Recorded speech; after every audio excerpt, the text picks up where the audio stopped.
असं उभं राहायचं हा तसं. अशा प्रकारे सुंदर चित्र आपण या दोघींनाही काढायचं. बोला यार इतकं छान काढलं रे.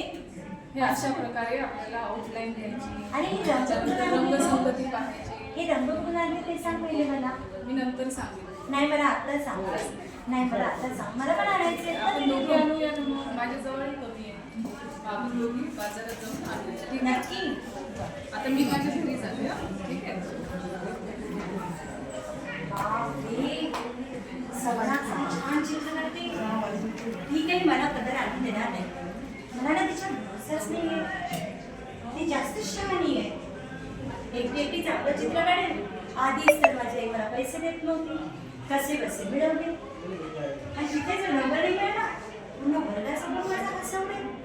बाई पण म्हणते मला मोठी शहाणी लागून गेली. कसं चित्र काढलं. आई तर मला मारेलच.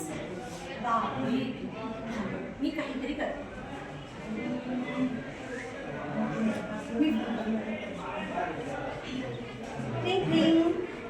हॅलो.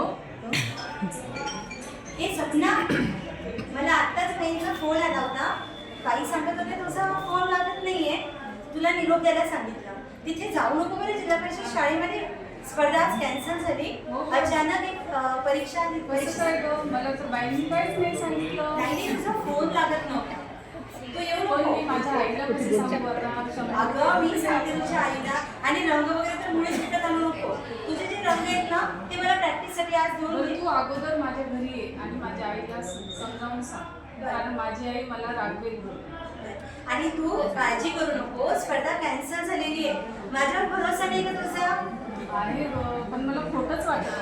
नाही. बरं मी येते तुझ्या घरी. आत्ता येते. येऊ का आत्ता? ये नक्की.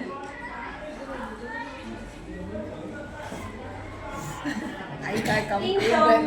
आई कामात टिंग टॉंग. आईनं भांडे काकू नमस्कार करते. हा नमस्कार बेटा. खूपच शहाणी होती. काकू, आमची जी स्पर्धा होती की नाही ती कॅन्सल झालेली आहे. अहो बाईचा फोन आला. सपनाला 100 रुपये पण दिले होते. अहो ते पुढे होणारे. तुम्ही सपन्याला पाठवून होणारे. राघव तर मुळीच नका दिला. का? अगं नाही. बाईचा फोन आला. काकू मला आणलेलं मी घरी सांगते मी खरी बोलते. पण अशी कशी स्पर्धा ते कॉन्ट्रॅक्ट पण आलं होतं. तिने आणलं होतं. मला दाखवलं होतं. हो बाईंनी सांगितलं आणि मला. वेळेवर आणि त्याच तारखेत होणार अशी म्हणत होती. बाईंनी सांगितलं मला. अचानक एक स्पर्धेची परीक्षा आली. आणि आमचं असंच असतं बाई. काकू वेळेवर काही गेलं ना की आमचं काही कॅन्सल होऊन जात असतं. बोलत नाहीये मी. का तू तर माझी खरी मैत्रीण आहे ना. तुला तर मला सुंदर सुंदर चित्र काढली आहे. एक काकूने छान छान आणि तुला पण शिकवली तिने चित्र. तुझे रंगचित्र प्रॅक्टिसला घेऊन जाते. प्रॅक्टिस होते ना. काका मी बोलते काकू बाईंना फोन लावून असा बाईंचं ना डोकं दुखून राहिलं. एवढ्या मुलींचे फोन केले तर त्यांना तर बाई न ओरडल्या. काय या मुली फोन लावत आहेत? बाईंनी मला सांगितलं तुझे त्यांचे सांभाळते त्यांना सांगून दे. हो बाबा झालं असं बेटा. हा हो पण आता पुढची तारीख आणि तू आराम कर. वातावरण आणि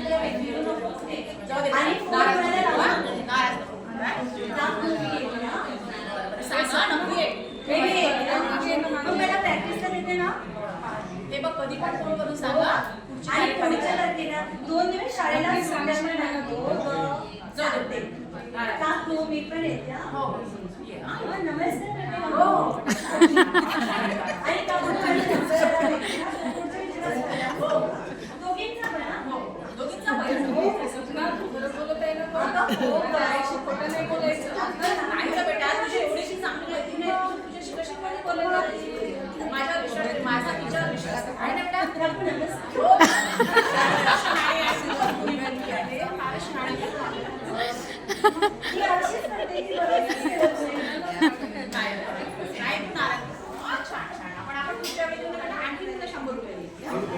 काकू मी येते. प्रश्न मिटला. माझ्या रस्त्याचा गेला. तरी माझ्या मनात मला कोणी आवडत नाही. हा नंबर माझा जरा पाहिजे. 100 रुपये गेले माझे. 100 रुपयामध्ये मी किती चॉकलेट खाल्ले असते, किती मज्जा केली असती. पण आता याच्यामध्ये बक्षीस मिळवते, नंबर पटकावते आणि आईकडून शाबासकी घेते. ती सपनाची किती छान आहे ना, माझं किती लाड करते. माझ्या आईला ना माझी कदरच नाही. आई मी चालली परीक्षेत. थोडंच आहे. या, मॅडम तुम्ही विचारा सपना काय ताई पेपर द्या ना. अरे पण तू एकटीच कशी काय, तुझी मैत्रीण? ताई सपनाची तब्येत खूप खराब झाली अचानक. अरे ती येऊ शकत नाही. अरे नाही, मला तर तुझी असं कधी सांगितलं नाही की तब्येत नाही तिला खूप सर्दी आली, खोकला आला, ताप पण आली. नाही, तुला बाळ भेटते का? नाही बाई अजिबात प्रॉब्लेम नाही. तिच्या घरचं वातावरण थोडंसं खराब झालेलं आहे. नाही बाई, काय गं तिला विचारावं लागेल ना, एकदा ती हुशार मुलगी आहे. नाही तिला नाही कधी भेटलं? नाही तिच्या घरातलं वातावरण सध्या चांगलं नाहीये. आपण स्पर्धा झाल्यानंतर बाई तिला फोटो. बाई ती माझी चांगली मैत्रीण आहे ना. अगं असं नसते करायचं गं, तुझ्या मैत्रिणीची बरं तब्येत बाई बरी आपण नाही. चित्र काढून पाहिजे. तिची तब्येत बरी नाही तरी तुला सांगावं लागायचं होतं. सांगितलं बाई मी तिला म्हटलं घेऊन येते मी तिला. मग परीक्षेची वेळ झाली बाई, तिला घेऊन येणार नाही मी. ती गाडी पण घेऊन गेली होती पण ती येऊ शकत नाही बाई. मी म्हटलं बाई तिला कॉल केला पाहिजे गाडी पण. पेपर द्या. ठीक आहे बस.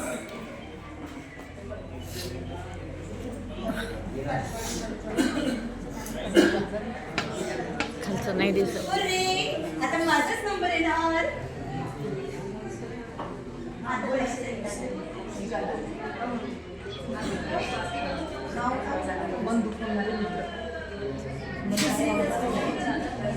आपली चित्रकला भव्य चित्रकला स्पर्धा होती, ती संपन्न झालेली आहे. त्यामध्ये बऱ्याच मुलांनी भाग घेतला होता.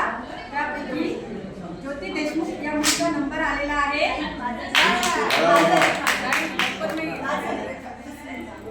कोणाची नाव यामध्ये बऱ्याच मुलींनी भाग घेतला होता. ज्योती, रेणुका, त्यानंतर अनिता अशा बऱ्याच मुली होत्या की त्यांनी भाग घेतला होता. तर यापैकी आपल्या शाळेमधून या भव्य चित्रकला स्पर्धेमधून सुनीताचा नंबर आलेला आहे. तरी आपण तिचं सर्वांनी स्वागत करायचं. सुनीताचा नंबर कसा काय आला? हो ना, मग तिचाच नंबर आला. बाई माझा नंबर नाही आला. नाही ज्योती. तिचं किती छान चित्र काढलं. आणि ते सुनीतापेक्षा तर माझी मैत्रीण पूर्ण सपना किती छान चित्र काढते. पण सपना तर हजरच होती ना ग.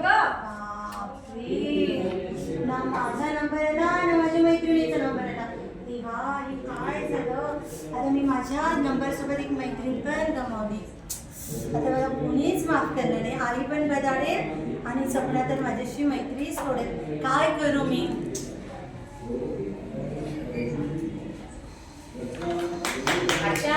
आजच्या या नाटकीमधून आपण आपल्यामध्ये एक मूल्य रुजवूनच घ्यायला पाहिजे की कुणाचीही फसवणूक करू नये. फसवणूक केली तर त्या गड्ड्यामध्ये आपण स्वतःच पडतो. म्हणून कुणाचीही प्रत्येक वेळी काय करावी, मदतच करावी. फसवणूक कुणाची करू नये.